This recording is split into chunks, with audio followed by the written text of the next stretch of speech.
le mercure monte insensiblement. Un ciel bleu sans nuages, du lever au couchant. Dans la broussaille, les cigales chantent depuis ton réveil, et tout dans l'air et sur terre célèbre l'apogée du soleil. Au bout de ton chemin, un homme encapuchonné t'attend, assis à l'ombre d'un olivier. Accorde-toi une halte, dépose ton sac, l'inconnu t'y invite. Rafraîchis-toi, voyageur, et prête l'oreille au conte du zénith. Celui qui partit pour apprendre la peur.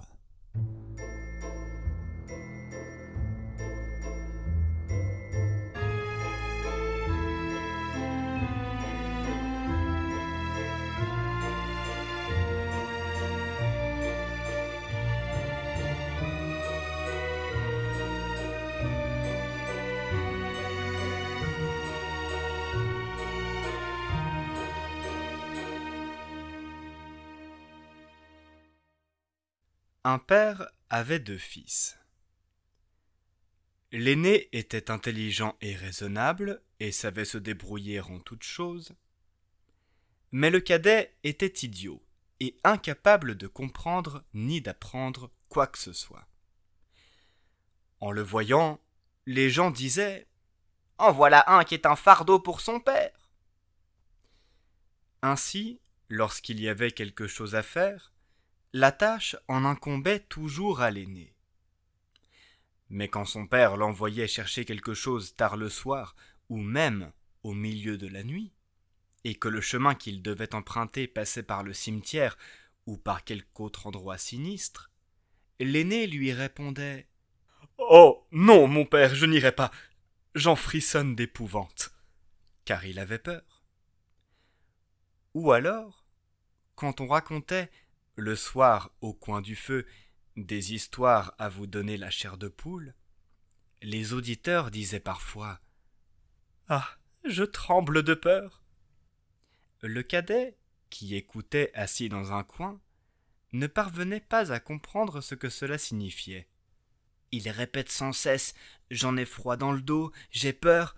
Moi, je n'ai pas peur. Ce doit encore être un art auquel je n'entends rien. » Un jour, cependant, son père s'adressa à lui en ces termes. « Écoute, toi là-bas dans ton coin, te voilà à présent grand et fort. Il est temps que toi aussi tu apprennes un métier qui te permette de gagner ton pain. Regarde un peu comme ton frère se donne du mal. Mais avec toi, tous les efforts que l'on fait sont vains. Et, mon père, je ne demande pas mieux que d'apprendre quelque chose. Et si c'était possible, j'aimerais bien apprendre la peur.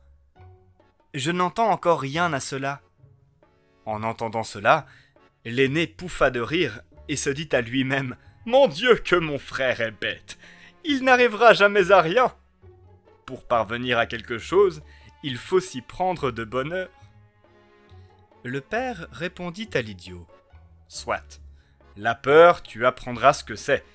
Mais tu ne pourras pas gagner ton pain avec. » Peu de temps après, le sacristain vint lui rendre visite. Le père lui fit part de son malheur et lui raconta à quel point son fils cadet était ignorant en toutes choses. Il ne savait ni n'apprenait rien.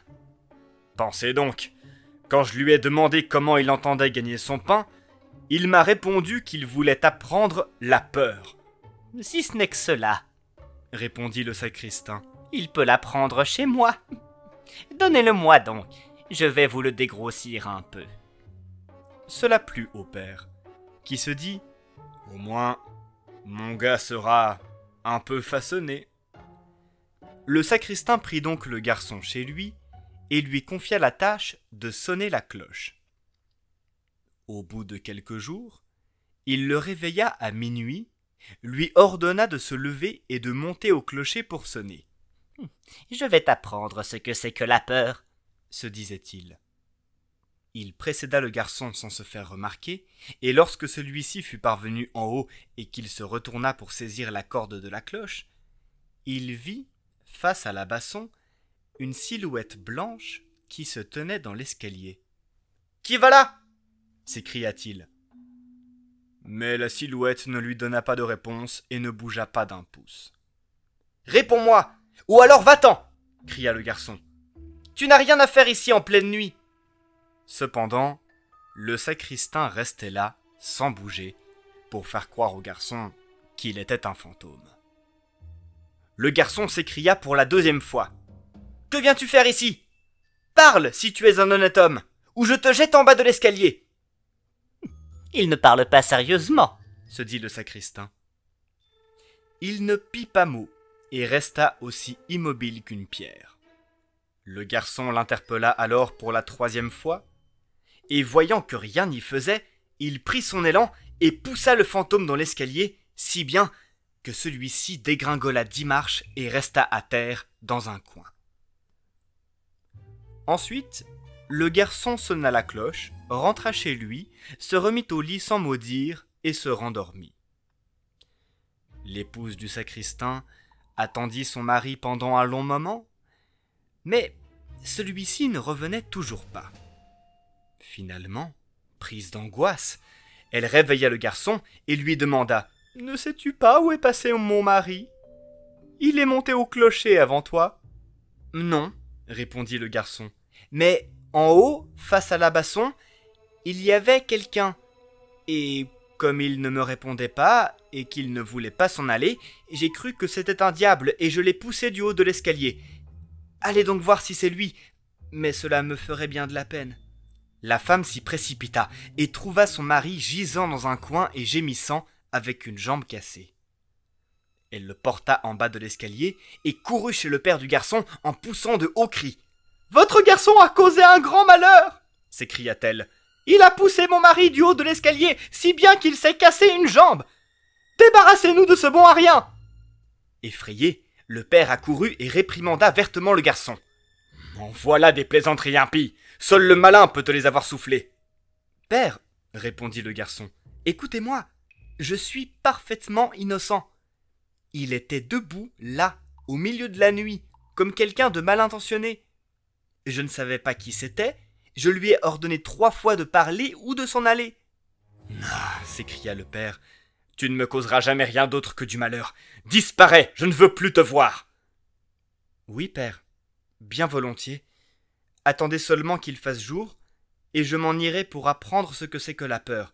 Comme cela, au moins, je connaîtrai un art qui me permettra de gagner mon pain. »« Apprends ce que bon te semble, » rétorqua le père. « Je n'en ai cure. Tiens, voilà 50 thalers. Prends-les et va-t'en dans le vaste monde, et ne dis à personne d'où tu viens et qui est ton père, car j'ai honte de toi. »« Bien, père, comme vous voudrez. S'il ne s'agit de rien d'autre, je n'aurai aucun mal à m'en souvenir. » Et, au point du jour, le garçon mit les 50 thalers dans sa poche et sortit sur la grande route en marmonnant sans cesse. « Ah, si seulement je pouvais avoir peur! Si seulement je pouvais avoir peur !» Il passa alors un homme qui l'entendit converser ainsi avec lui-même.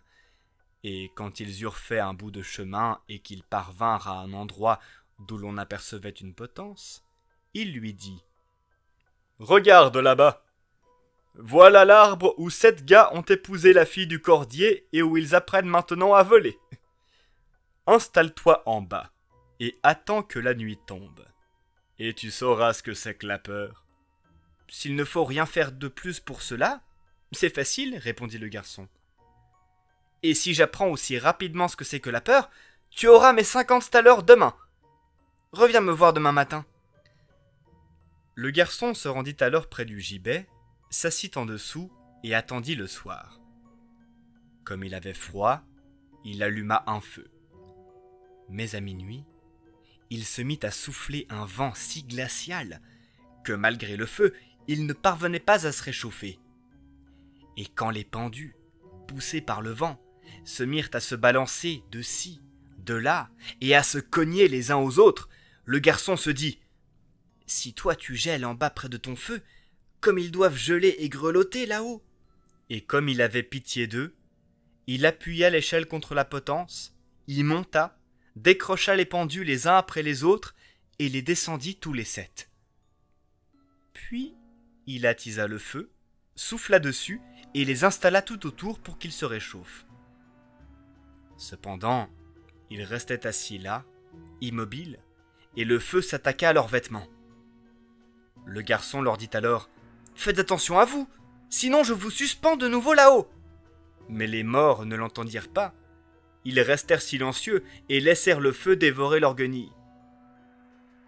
Le garçon se mit alors en colère et leur parla ainsi. « Si vous ne voulez pas faire attention, alors je ne peux pas vous aider. Je n'ai aucune envie de brûler avec vous. » Et il les suspendit de nouveau à la potence, chacun à sa place. Il retourna près de son feu et s'endormit. Le lendemain matin, espérant empocher les 50 thalers, l'homme revint le trouver et lui demanda « Alors, sais-tu à présent ce que c'est que la peur ?»« Non, » répondit le garçon. « Comment pourrais-je le savoir ? Eux là-haut, ils n'ont pas ouvert la bouche, et ils ont été stupides au point de laisser brûler les quelques vieux haillons qu'ils avaient encore sur le dos. » L'homme comprit alors qu'il ne gagnerait pas ses 50 thalers ce jour-là, et repartit en se disant « Des drôles d'oiseaux de ce genre, je n'en ai encore jamais rencontré. » Le garçon reprit son chemin, lui aussi, et il se remit à marmonner dans sa barbe. « Ah, si seulement je pouvais avoir peur! Si seulement je pouvais avoir peur !» Un cocher qui allait derrière lui l'entendit, et lui demanda « Qui es-tu » ? « Je ne sais pas, » répondit le garçon. « Et d'où viens-tu » poursuivit le cocher. « Mais je ne sais pas. »« Qui est ton père ?»« Je n'ai pas le droit de le dire. »« Que marmonnes-tu sans cesse dans ta barbe ?»« Ah !» répondit le garçon. « C'est que j'aimerais frissonner d'épouvante. Mais je ne trouve personne pour m'enseigner cela. »« Ah, cesse tes bavardages !» dit le cocher. « Viens avec moi, je vais tâcher de te trouver un toit. » Le garçon suivit le cocher, et le soir, ils arrivèrent à une auberge où ils avaient l'intention de passer la nuit. Comme ils entraient dans la salle, voilà le garçon qui dit à nouveau tout haut « Si seulement je pouvais frissonner d'épouvante, si seulement je pouvais frissonner d'épouvante !» En entendant ces mots, l'aubergiste se mit à rire et dit « Il se peut bien que tu en aies eu l'occasion ici, si cela te tente. »« Tais-toi donc !» rétorqua sa femme. « Tant de curieux y ont déjà laissé leur vie.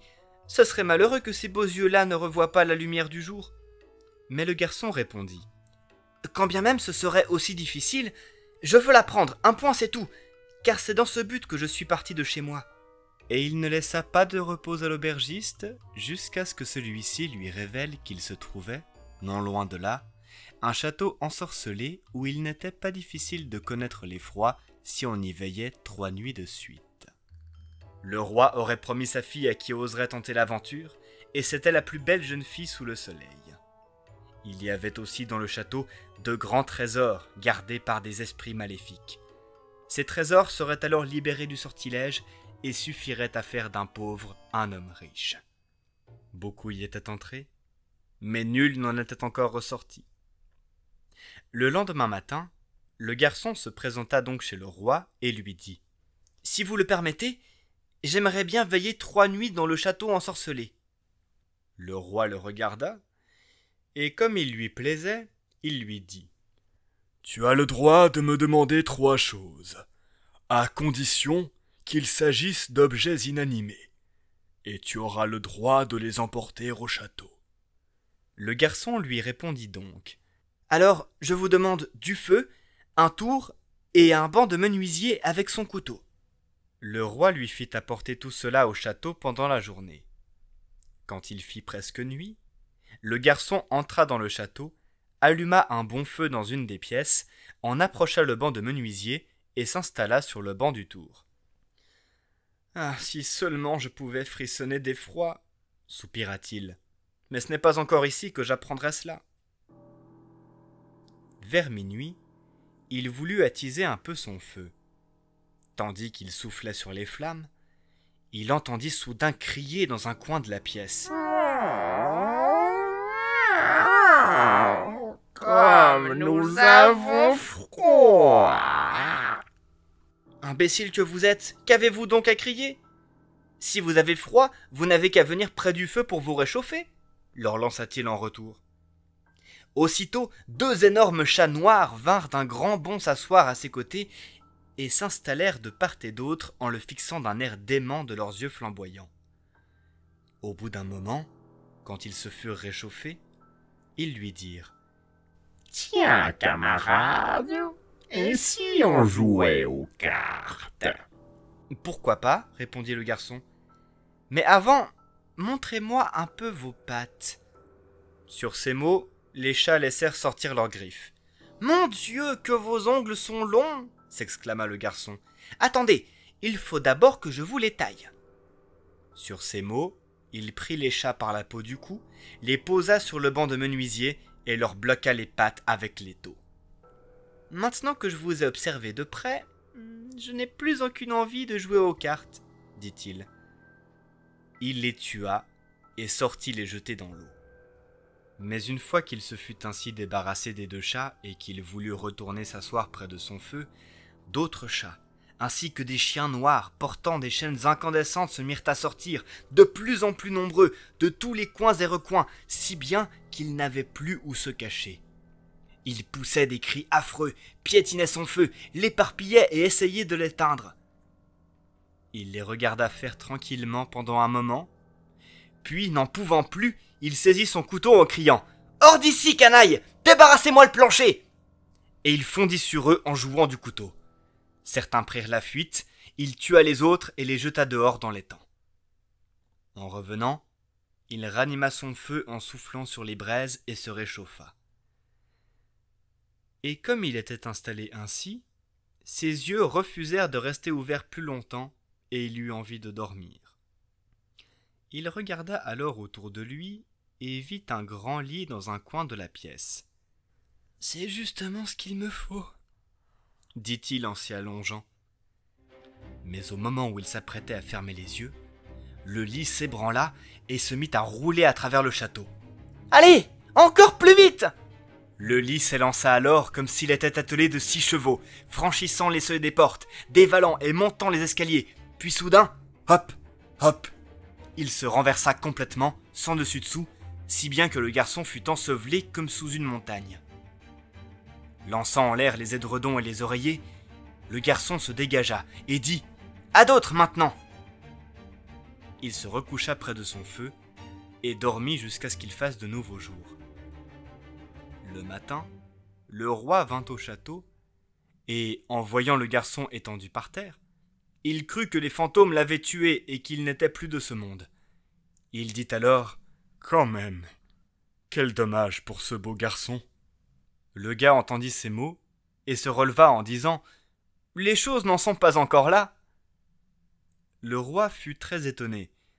Cependant, il se réjouissait et demanda au garçon comment il allait. « Très bien, » répondit celui-ci.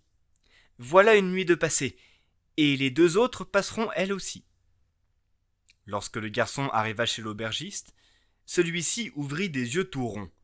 « Je pensais ne pas te revoir vivant, » dit-il. « Sais-tu à présent ce que c'est que la peur ?»« Non, » répondit le garçon. « Tout est vain.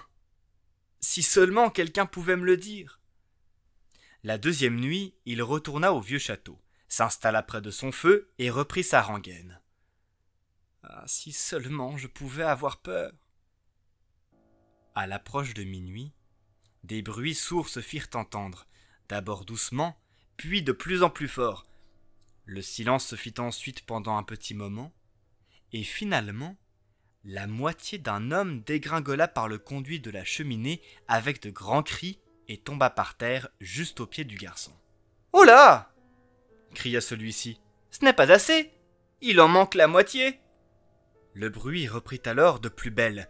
On entendit du bruit et des gémissements, puis l'autre moitié tomba elle aussi dans la cheminée. « Attends !» dit le garçon. « Je vais souffler un peu sur le feu. » Lorsqu'il l'eut fait et qu'il se retourna, les deux morceaux s'étaient ressoudés et un homme effrayant avait pris sa place. « Hé ! Nous ne nous sommes pas mis d'accord ainsi, » dit le garçon. « Ce banc est à moi. » L'homme voulut le faire reculer, mais le garçon ne se laissa pas faire. Il le repoussa violemment et se rassit à sa place. D'autres hommes tombèrent alors par la cheminée, l'un après l'autre. Ils s'en furent alors chercher 9 os et 2 crânes, firent leur pari et commencèrent à jouer aux quilles. Le garçon eut envie de jouer lui aussi, et leur demanda « Dites, puis-je me joindre à vous ?» Ah oui, si tu as de l'argent. « De l'argent, je n'en manque pas, » répondit le garçon. « Mais vos boules ne sont pas bien rondes. » Il prit alors les crânes, les plaça dans le tour, et les rabota pour les rendre parfaitement rondes. « Voilà, à présent elles rouleront mieux, » dit-il. « Allez, c'est parti !» Il joua avec eux et perdit un peu de son argent, mais aussitôt que minuit sonna, tout avait disparu. Il s'allongea et s'endormit paisiblement. Le lendemain matin, le roi vint aux nouvelles. « Comment était-ce, cette fois-ci » ?« J'ai joué aux quilles et j'ai perdu quelques helleurs, » répondit le garçon. « N'as-tu donc pas eu peur ?»« Pensez-vous, je me suis bien amusé, si seulement je pouvais savoir ce que c'est que la peur. » La troisième nuit, le garçon s'installa de nouveau sur son banc et dit tout désappointé « Ah, si seulement je pouvais avoir peur !» Quand la nuit fut bien avancée, 6 hommes entrèrent portant un cercueil.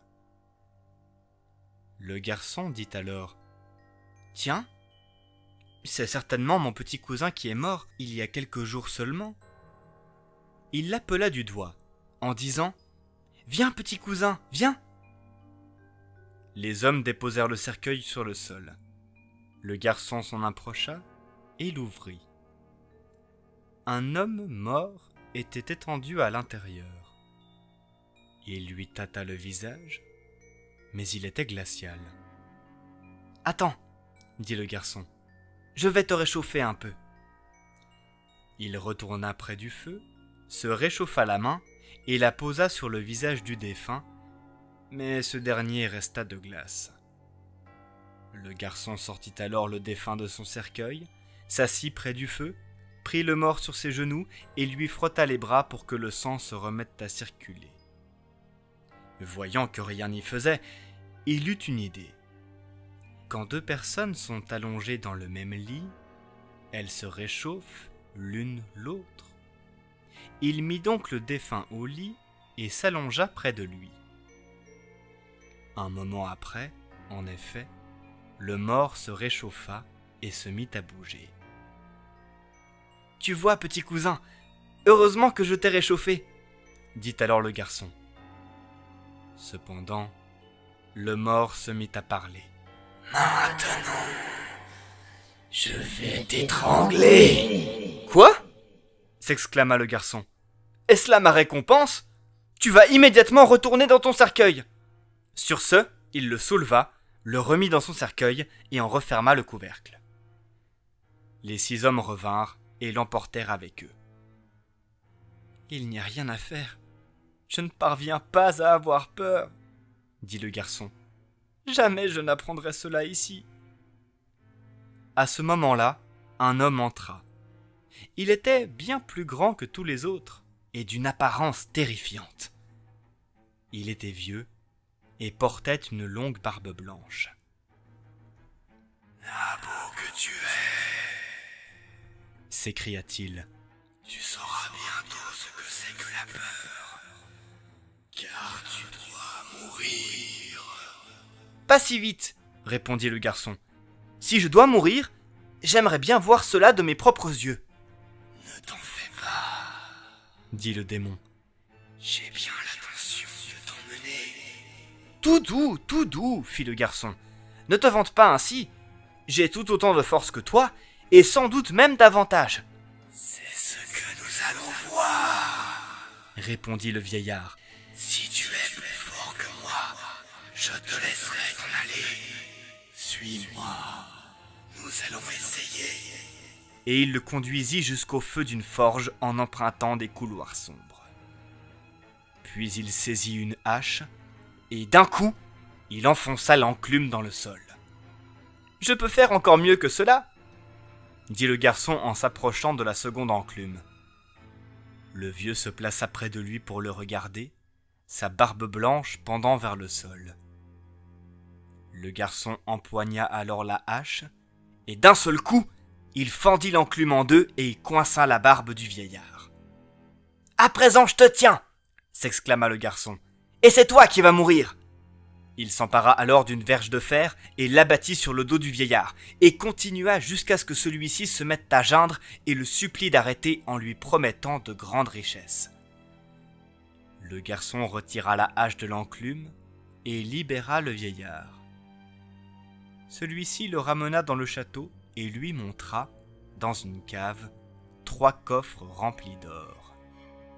De tout cela, une part revient aux pauvres, la seconde au roi, et la dernière est pour toi. Sur ce, minuit sonna et l'esprit disparut, si bien que le garçon se retrouva dans l'obscurité. « Je finirai bien par me tirer d'affaire, » dit le garçon.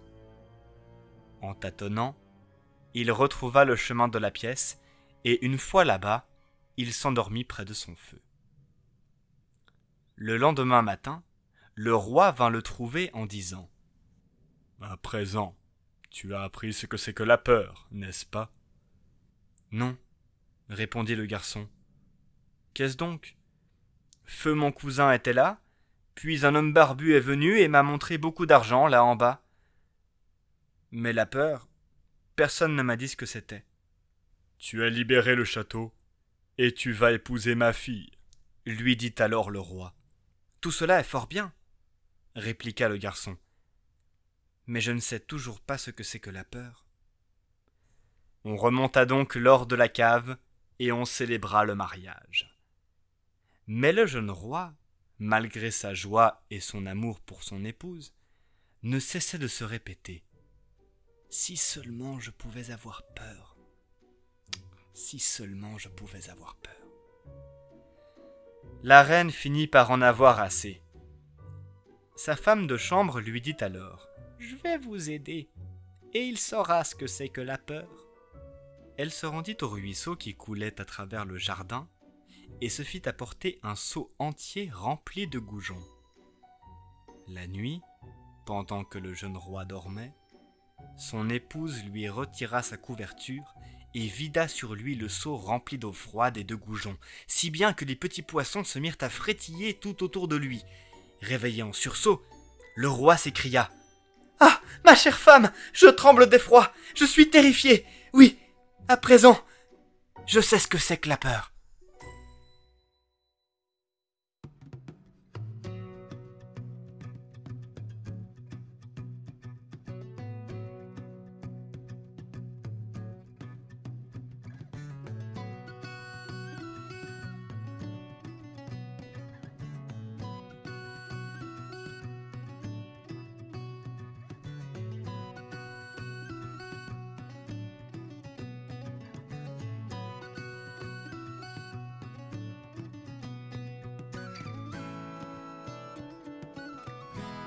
Ainsi s'achève l'histoire telle qu'on me l'a dite.